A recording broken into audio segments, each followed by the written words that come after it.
Hello, and welcome to today's weekly live show. I normally come to you via Zoom, but there's been a change in Facebook and you can no longer Zoom into groups. So I'm coming direct from the Facebook application, which sometimes I find a little problematic, but I hope it's okay and you're all here and you can hear me as we dive into healthy boundaries for yoga teachers in your business, in your teachings. I'm just gonna open Facebook my end, check that it's all okay, see who's here. Let me know in the comments if you're here. Remember, it's really nice to feel that sense of family and connection, and I'm not just whittering on to myself and my cats. All right, let us begin. Okay, welcome to today's weekly live show, a free training on all things business, teaching and yoga, just for yoga teachers. This is going out live in the Yoga Teacher Collaborative Facebook group, and also, of course, there is the podcast version. If you've not got into the podcast yet, you can find it on Spotify. It's just the Yoga Teacher Collaborative podcast, and that means you can catch up on these sessions in your car, out walking, going to class, doing the chores, whenever and wherever you like. My name is Laura Green. I'm a yoga teacher, teacher trainer, business mentor, and author. Today we are looking at a much requested topic and something I'm answering questions on all the time, and that is boundaries. Now, often the questions that come up in the Facebook group around boundaries on our terms and conditions, cancellations for classes, refunds, moving people's classes when they've booked a block and they want to continue it outside of the block. These questions often come up around pricing, packages, refunds, etc. So that is going to be the gist of this conversation, the depths of this conversation, but we have to zoom out first, because your relationship with yourself, your relationship with your energy, your relationship with your boundaries all come into play in how you are communicating and honoring your boundaries when it comes to these questions around class prices, packages, finance, and refunds. So if we don't zoom out and do the mindset work, this is just putting a plaster on a wound that will keep coming up and will keep coming up every time there's any question around pricing, packages, class bookings, retreat deposits, etc. So however much I'd love to go straight into the nitty-gritties of terms and conditions, I am going to pull you all the way back on this, my lovelies, and we're going to zoom out and then we will dive into the detail as well. As usual, I have a couple of notes just to make sure I stay on topic and stay to the point. Before we dive into that for today, just a quick reminder, if you haven't downloaded my free guide on 60 ways to attract new students. This is a free guide, and I know aside from boundaries, prices, policies, packages, this is obviously a big topic for yoga teachers, is how do you attract and continue to attract new students to your classes. So make sure you download that guide, 60 ways to attract new students. You'll find it on my blog. The title is quite long, so you're going to want to scribble this down or come back for the link, which I'll put in the show notes and I'll put in the comments. But it's just my website, lauragreenyoga.co.uk/blog, and then /60 ways to attract new students. But there's a hyphen between every word. 60 -ways to -attract, -new, -yoga, -students. So 60 ways to attract new yoga students, but put a hyphen between each one. But more importantly, I'll drop you the link in the comments and the show notes.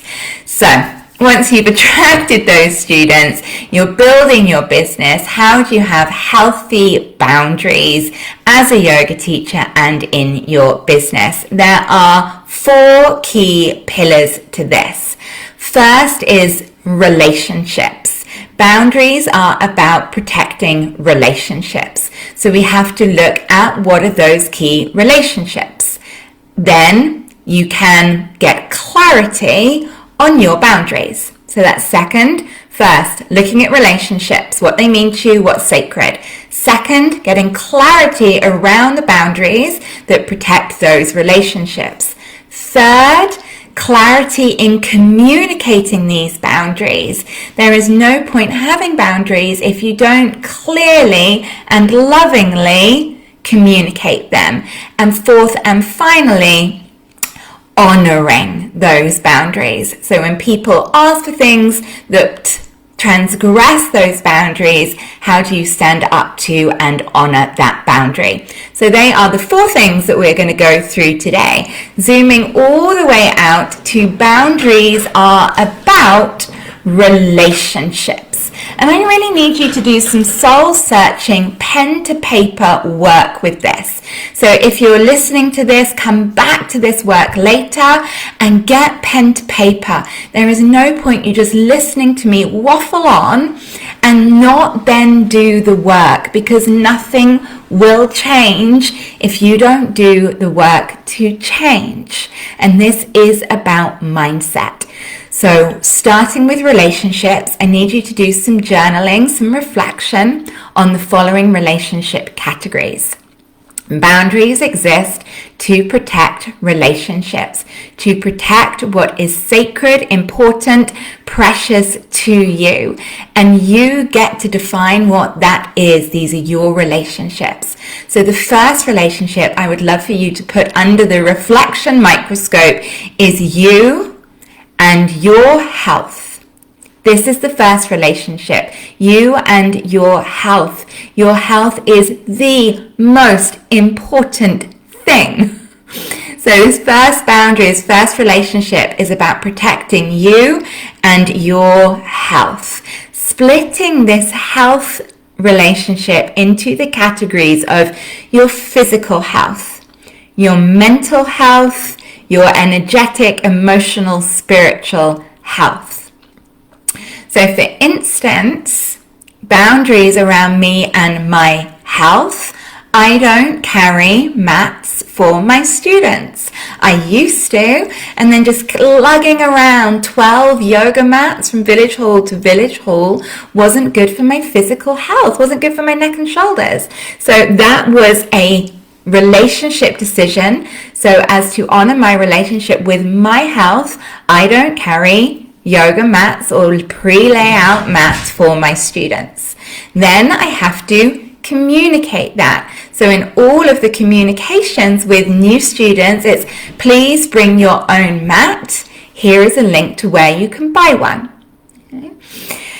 I will then say, if it's the first class, have you managed to get a mat yet? If you haven't, let me know. And I am prepared to keep 2 or 3 spare mats in the boot of my car for a student's very first class if they haven't got one. But, you know, most people nowadays have managed to accumulate a mat somewhere in their house.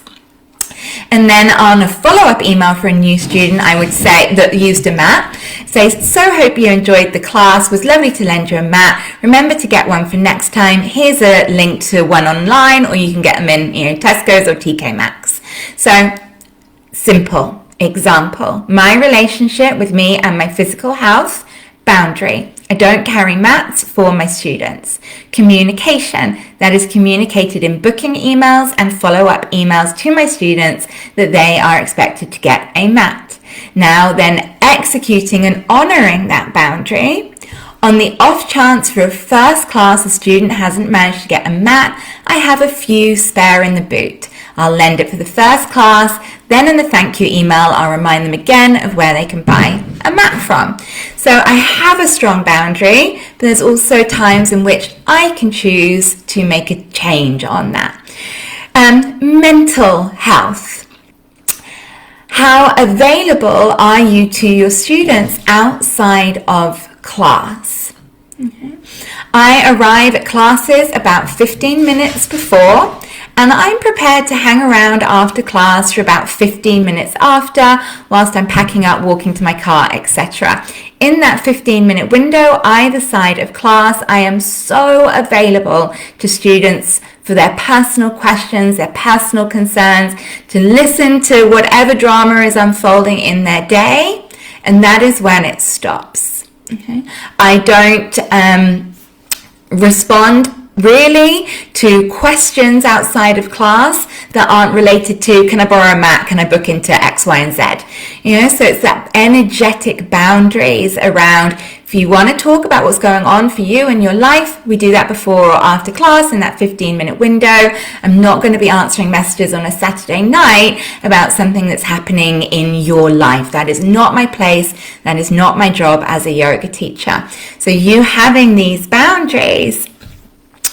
And then you've got to think of this in different situations. Say, for instance, you and your relationship with your energy. This is just another example, but I run a lot of retreats overseas for most of my students from the UK, and most of them are actually from my town.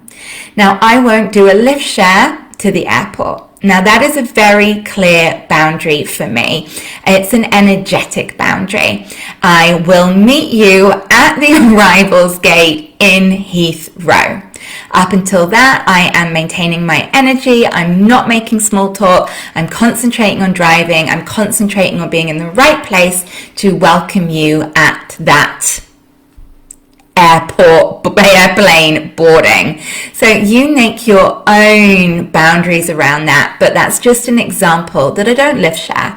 I don't give students a lift. We have the accessibility of Uber, taxis, walking, bicycles. So I don't give students a lift. Energetic boundary. But these all come from me understanding my relationship and my health. So that's first relationship I'd like you to think on, you and your health. How are you showing up in your yoga business that is not helpful, not conducive to a positive relationship with you and your health? Are you texting students back at 9 o'clock at night? Are you always available on social media 7 days a week? Do you have times when you just straight turn your phone off?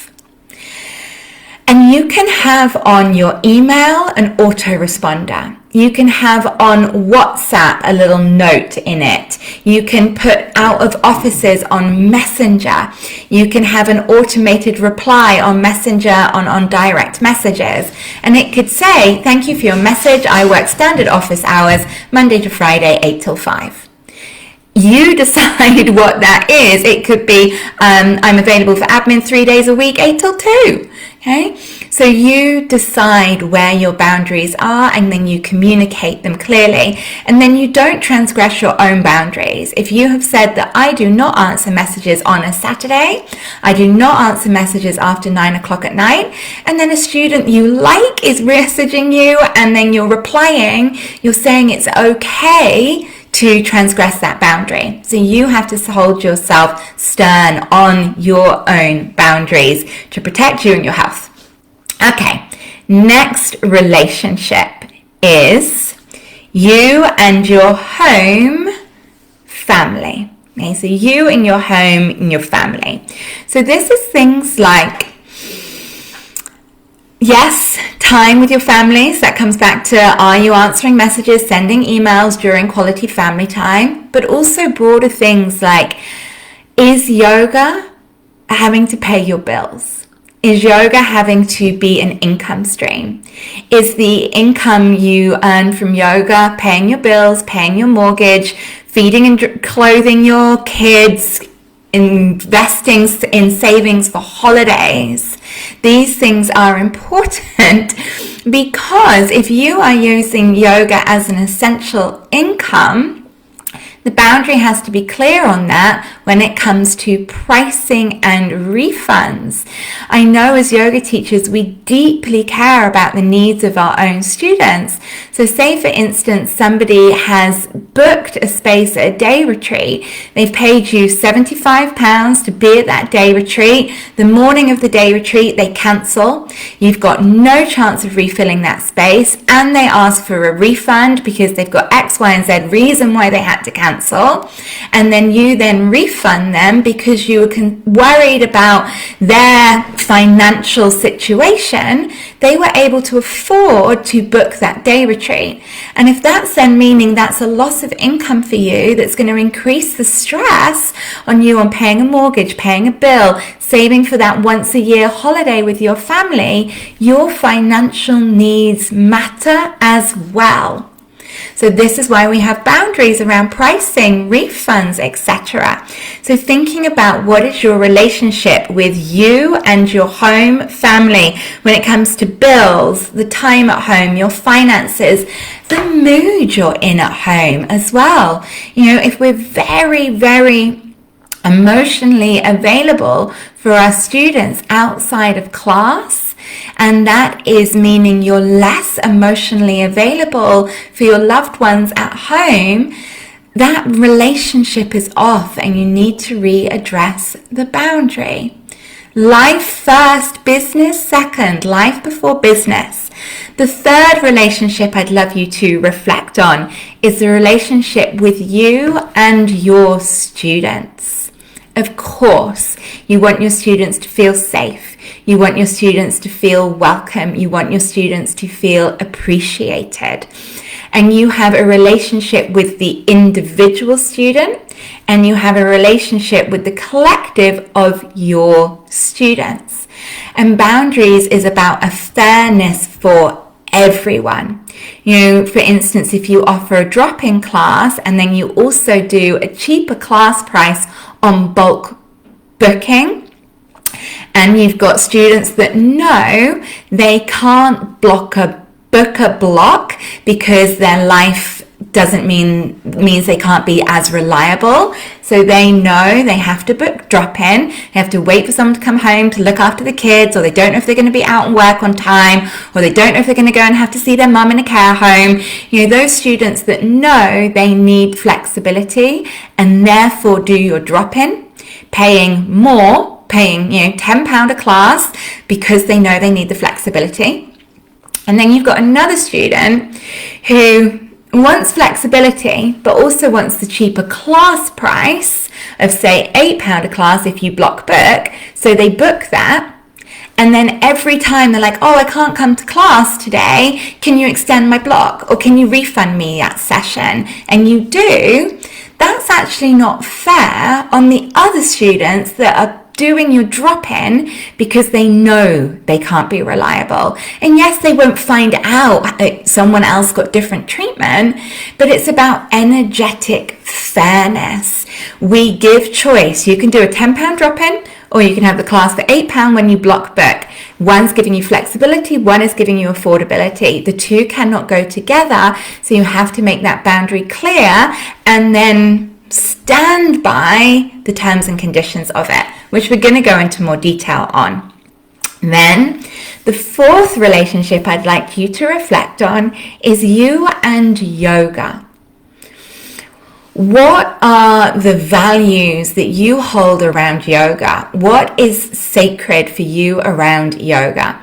And how does that reflect into your boundaries? So examples, do you have students leave their shoes outside, or do you have students bring their shoes into the room? Now, I have a very strict boundary around that.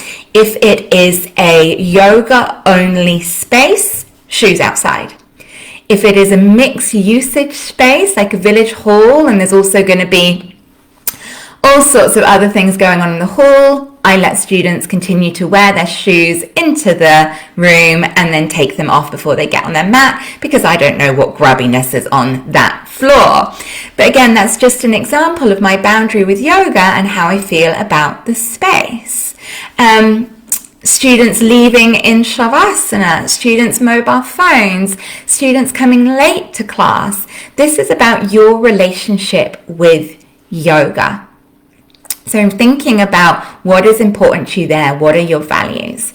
So then once you've done this reflection on these 4 different relationships, you and your health, you and your home family, you and your students, you and yoga. You're going to start to see what is important to you, what is sacred, and where are you not feeling in harmony with those relationships. Where are those relationships not as good as you'd like them to be? And when you identify, yeah, do you know what? The relationship with me and my home and my family is not as good as I would like it to be. You can probably then start to notice where you need to put up some boundaries around your business and your teaching to protect the sacredness of family time and finances and financial support for family time. I'm hoping that makes sense, that looking at these relationships, troubleshooting where things aren't right, will help you identify where you need to improve your boundaries. So next up is getting clear on what your boundaries are. You must have clear and specific boundaries. People tend to think, oh yeah, I'm a really boundaried person.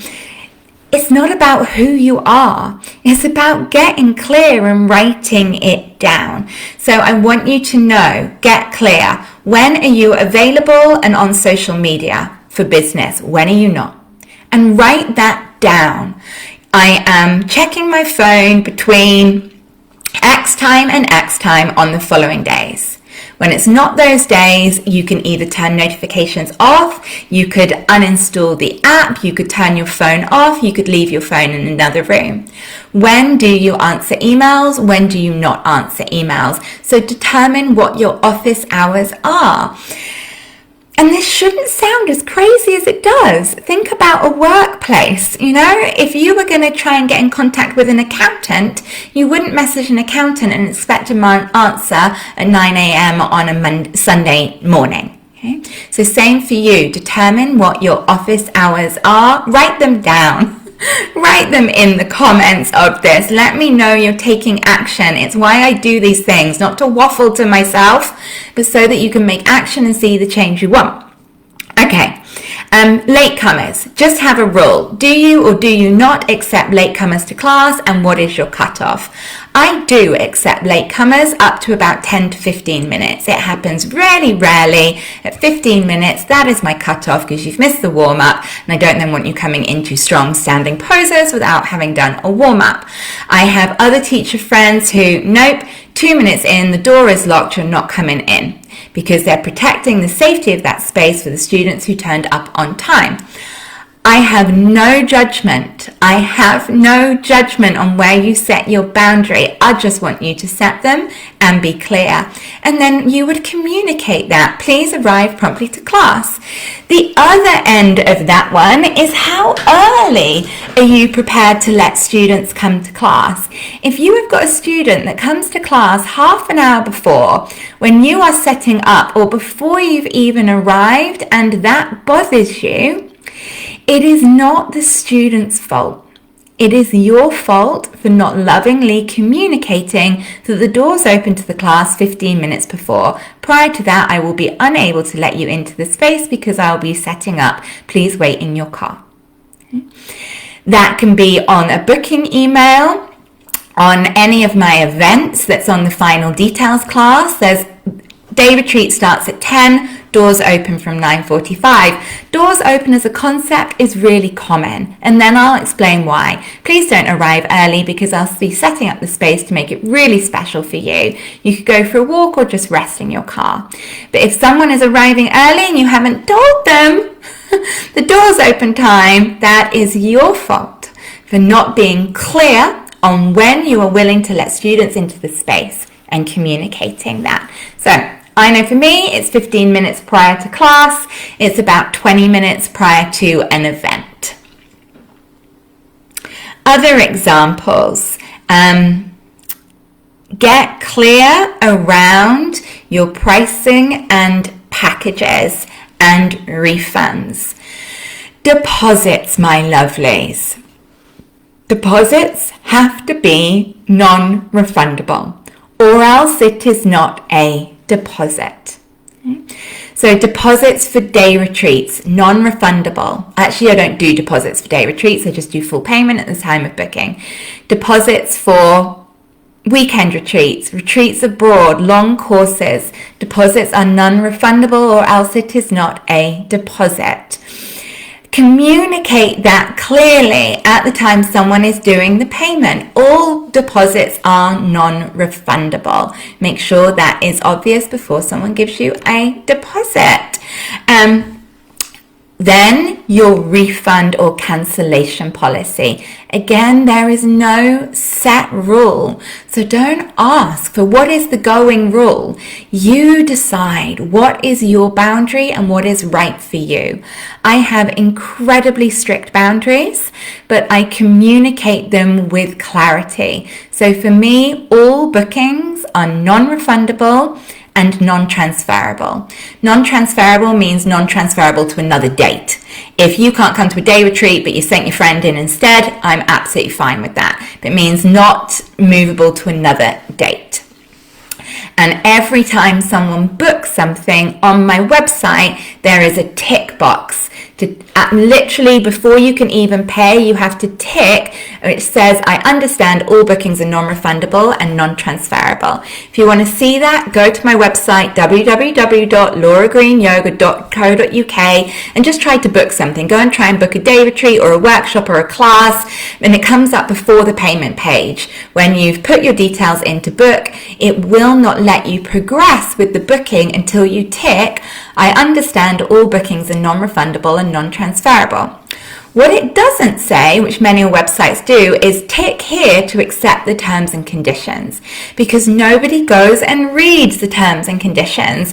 So we can't hide our refund policy in the terms and conditions. Yes, you want to have it there, but you need to be clearer with it. So I said on my website, in my emails, if you're booking like a retreat that has a booking form, it's all on there, and you can't proceed with the booking until you have ticked to accept that you understand all bookings are non-refundable and non-transferable. And I can't tell you the tiny amount of issues I have. And if someone does cancel, they'll often go, just letting you know I can't come. I know it's non-refundable, non-transferable, but just letting you know I won't be there. Okay? People really respect that boundary because it was clearly communicated and they had the choice to opt in. Okay? We're not forcing them to come to the event. So get clear around your boundaries. Do you take props to class? What is your time that you're available for before and after class? Do you give your students lifts? Do you cultivate friendships with students outside of class? Will you go and see a student for coffee? I'm a big no on most of all of that because I'm highly introverted. But you have to just decide so that in the moment when someone says to you, oh, I'd love to go for a coffee, you're not having to debate that. You know, yes or no. Just say, oh, that's really lovely, but I'm afraid I don't actually go for coffee with my students. Okay?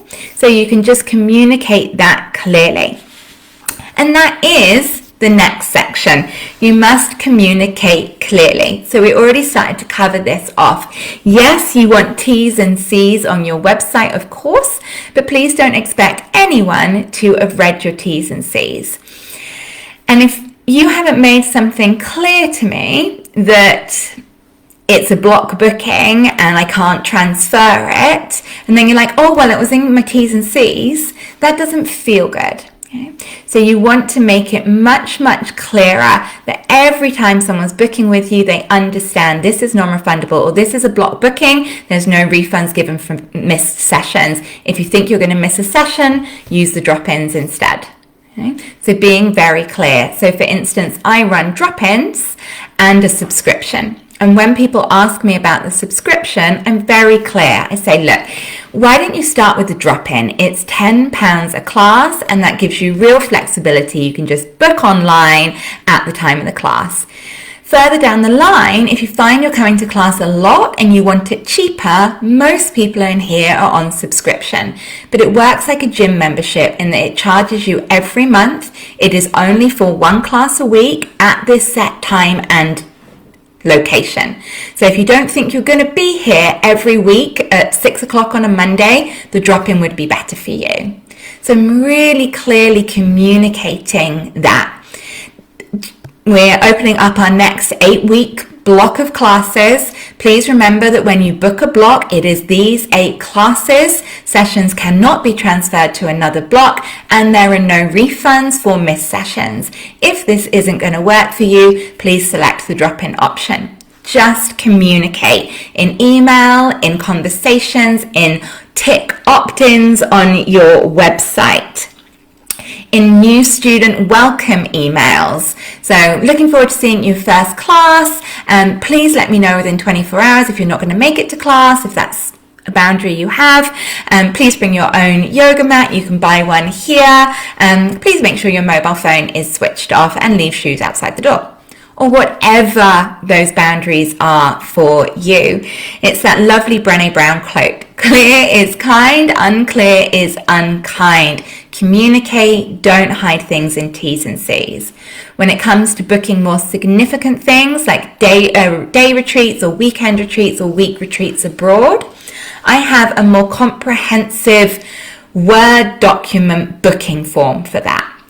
Because for a retreat, I want to know a little bit more about you. I want to know, your phone number, your emergency contact details, how much yoga you've done, if you've got any dietary requirements, what you're looking to get out of the retreat. I've got a few more questions. So retreats come with a booking form, and the booking form also has the terms and conditions for the retreat. All deposits are non-refundable. Balance is due at this point. These are the cancellation terms. And people have to sign and return that prior to be accepted on the retreat. So not hiding things in T's and C's that we all know people don't read, but a little tick on your website, obvious on your email. If it's for something more significant, really good printed booking form with terms and conditions that they sign and tick. And then the last section is how you lovingly handle boundaries when somebody is asking you for something that goes against a boundary.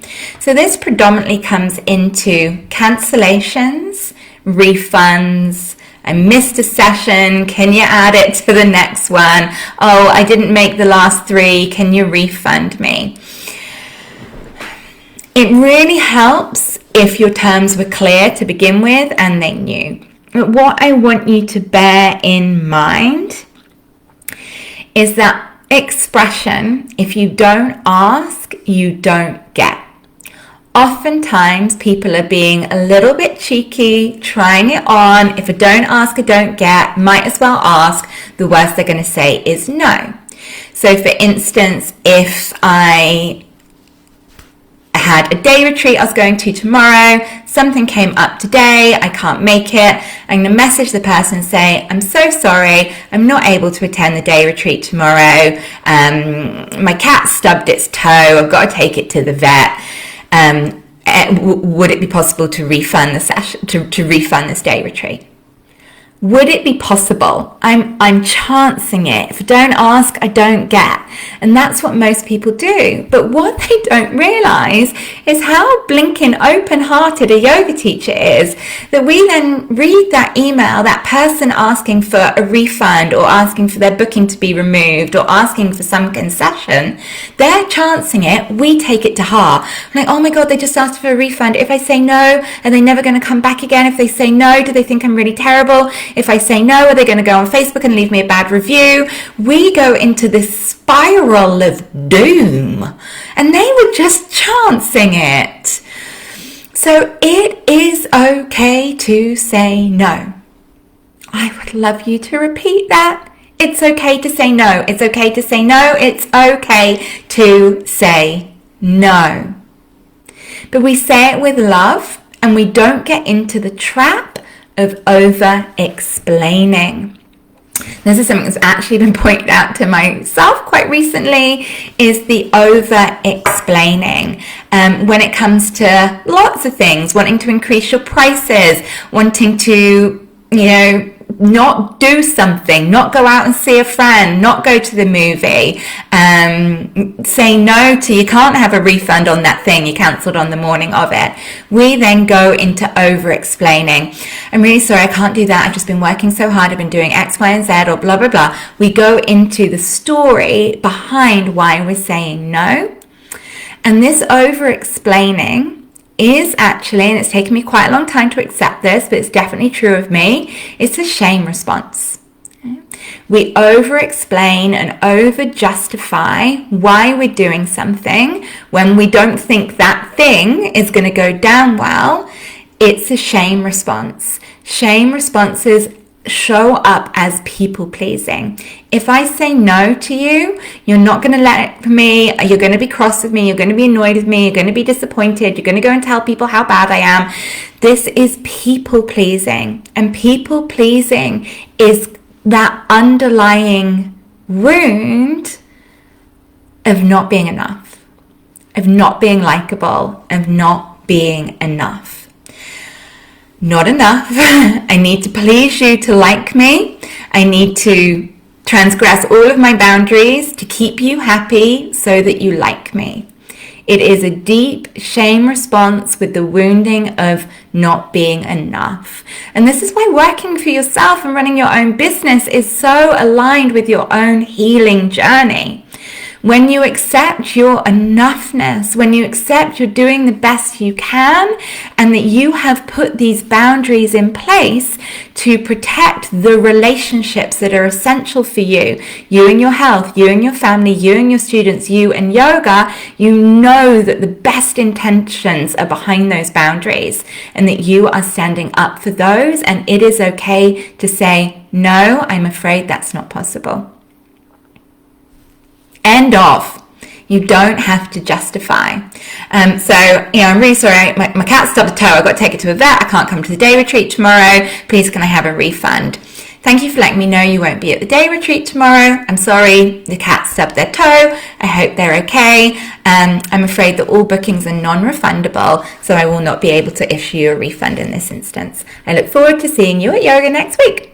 Hope Flossie's okay. It's okay to say no. You don't have to go into the story, and you will feel much, much clearer about saying no when you know your terms and conditions were really clear.